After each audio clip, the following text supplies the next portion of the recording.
Hemos visto hasta ahora cómo la propaganda de Dios Padre primero demonizó al Dios segundo celestial y segundo lo sustituyó por una figura similar dedicada a defender la creación material en lugar de contradecirla.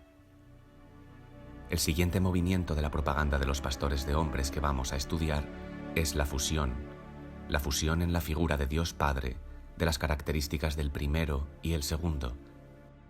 Esto es el monoteísmo.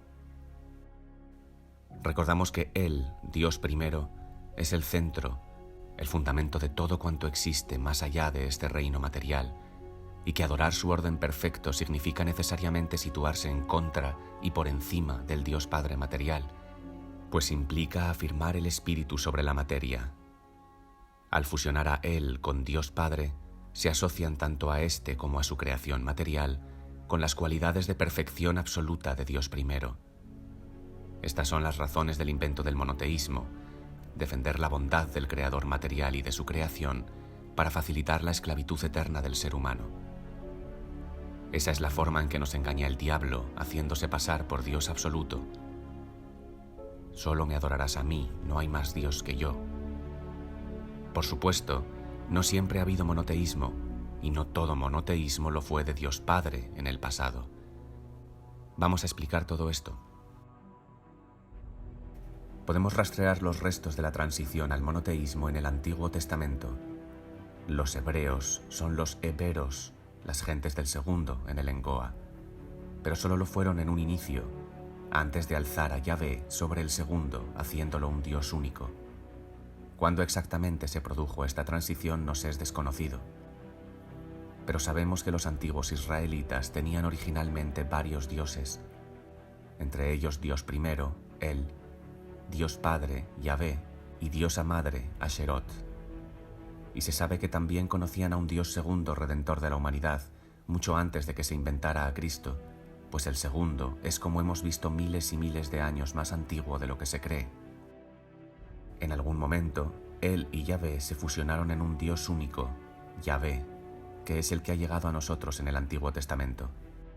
Él y Yahvé antes fueron dos dioses diferentes. Esto se demuestra por la pervivencia en el Génesis de dos mitos de la creación totalmente distintos. Por un lado, la creación por medio del Verbo, donde Él crea el mundo en 7 días, y por otro lado, la creación de Adán y Eva por Yahvé en el jardín del Edén. Se ha señalado que el primer mito hace referencia a un Dios Padre omnipotente y el segundo a un Dios Padre que no es omnipotente, sino capaz de fallar, pues sus humanos escapan a su control al morder la manzana que Lucifer les ofrece. Ese es un Dios cruel que castiga a esos humanos expulsándolos del jardín del Edén. Además de su contenido, la diferencia de estilo, orden y método de creación de ambos mitos apunta también a que tienen un origen distinto y que fueron más tarde refundidos. Es Yahvé, el Señor, el creador del mundo material, el que aquí llamamos Dios Padre, el que va a absorber las características del Dios primero, Él. El primero pertenece a un orden superior al de la creación material, un orden inmaterial, eterno, que es el verdadero jardín del Edén. Al confundir a ambos, Yahvé pasa a ser perfecto por naturaleza.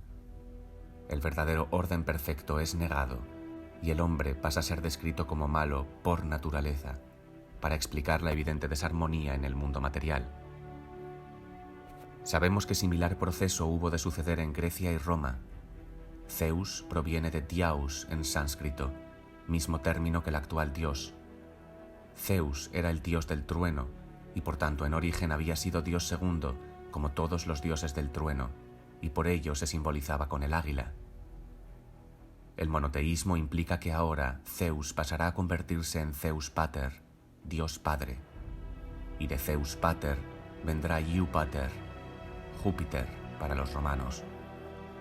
Así Iupater, Dios Padre, se fusiona también con Dios segundo, y por lo tanto absorbe también las características de éste, que son guiar al ser humano hacia el orden.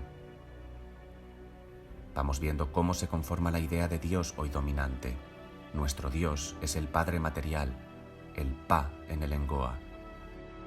Dios Padre es la cabeza del panteón pagano de la República Romana, gobernada por los patricios en régimen parlamentario senatorial que instituye un patriarcado e impone la pax romana por todas sus provincias.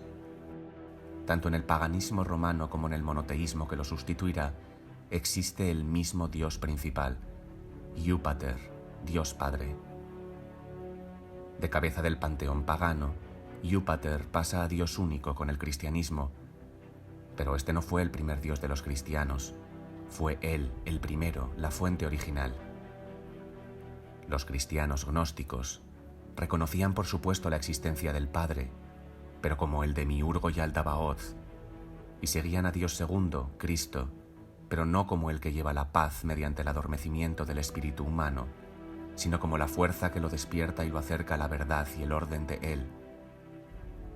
También es el primero el Dios único del Islam, pues Él se transforma en Elá, Alá. Y los islámicos se identifican también con el símbolo de Dios segundo, la creciente y estrella. Así que tanto el judaísmo como el cristianismo y el islam, los tres monoteísmos, comenzaron alzando a ese Dios fundamental sobre todas las cosas.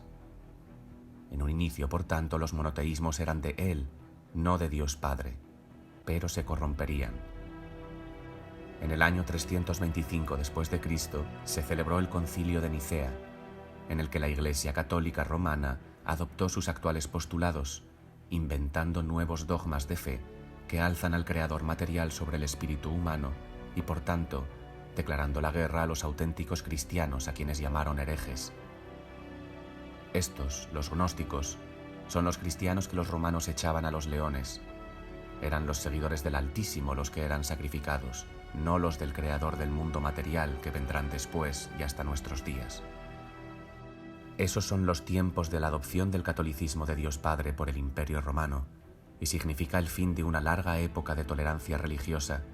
Ese momento es clave, pues la corrupción de la Iglesia y la consiguiente corrupción del Imperio Romano desatará la furia de los seguidores de Él en el norte y el este de Europa, que invadirán el Imperio Romano en la forma de migraciones armadas masivas en las que participó casi toda la población.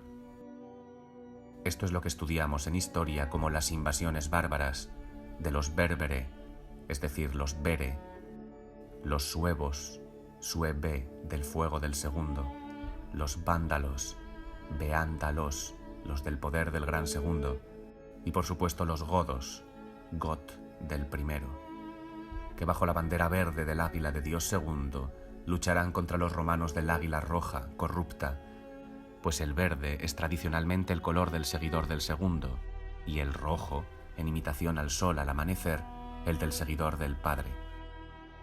Júpiter fue en su día Dios segundo, antes de distorsionarse, y se engañó a los romanos que en su día fueron también seguidores del segundo.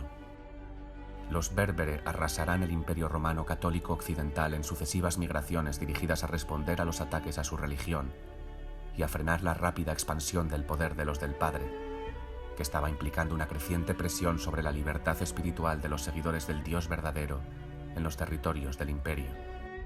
Hacia el siglo V, los beres europeos acabaron con la unidad política del Imperio Romano Occidental, pero no lograron acabar con su unidad religiosa. Las fuerzas de Dios Padre, dirigidas por el Papa y la Iglesia Católica Romana entonces y hoy, corromperán progresivamente a los berbere haciéndoles adoptar el catolicismo y les harán la guerra eterna a los herejes, que son, en realidad, los seguidores del primero. En el siglo VIII después de Cristo, los musulmanes se rebelan contra la corrupción del Imperio Romano Oriental y prácticamente acabarán con él. Así pues, son los bere nórdicos y orientales quienes declaran la guerra al monoteísmo del Padre. En el monoteísmo islámico original, Alá es Él, el Dios primero. En el Islam, que en el lengoa quiere decir es el Cordero, otra forma de simbolizar al segundo, el Be onomatopéyico, se adopta además como estandarte único al ángel de luz Cristo Lucifer, simbolizado a través de la creciente y estrella, presente en todas sus banderas e insignias, inicialmente verdes. Los musulmanes son en un inicio seguidores de Dios segundo y servidores del orden celestial del primero, de un orden perfecto e inmaterial. Por eso prohíben en su arquitectura toda representación de figuras provenientes del mundo material del Padre y las sustituyen por mandalas geométricos que evocan el logos más allá de este mundo. Mandala viene de Men de Elah, del poder del elevado. Eso es lo que persiguen los musulmanes, al menos inicialmente, la liberación de nuestro espíritu de la cárcel material del Pa. Por eso en sus inicios, el Islam será especialmente brillante y acogerá en su seno a filósofos, artistas y científicos dedicados a traer el orden del primero a la tierra, y a místicos dedicados a expandir el despertar espiritual al orden del elevado. El Islam decantará una era luminosa de elevada filosofía y ciencia, y de bella poesía y arquitectura, en medio de la barbarie medieval, producida por el progresivo éxito de los de Dios Padre. Estos acabarán poco a poco con los seguidores del segundo, mediante represión en sus propios territorios y declarando cruzadas cuando estén en otras tierras. Y sobre todo, borrarán cuidadosamente su recuerdo, su vinculación a un Dios más elevado y la historia verdadera de la humanidad. Es así que se persigue desde entonces toda práctica realmente espiritual, es decir, la práctica del despertar del espíritu a su verdadera naturaleza. El culto al segundo proseguirá en el underground durante centurias, sometido a una incansable campaña milenaria de desprestigio. La estrella de 8 puntas que un día simbolizó al verdadero Cristo y guió al ser humano hacia la libertad, quedará relegada a grabados y antiguos escudos de armas, y su significado, ya indescifrable para la población común, se irá perdiendo en el olvido. Ahora solo hay un Dios que nos alimenta y que nos perdona por ser malos. Padre nuestro que estás en el cielo.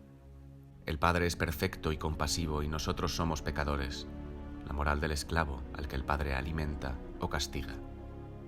Lo que en su día fue Elume, ser de Dios primero, se transformó en Ilume, ser muerto, cuando el camino del primero se confundió con el del Padre. Pues el camino del Padre es el del sacrificio y la muerte, como nos muestra Cristo en la cruz, y no el del conocimiento, como simbolizaba la estrella de 8 puntas de Dios segundo. Dadle a like si os ha gustado y suscribíos. Para más contenidos pasaros por mi cuenta de Patreon.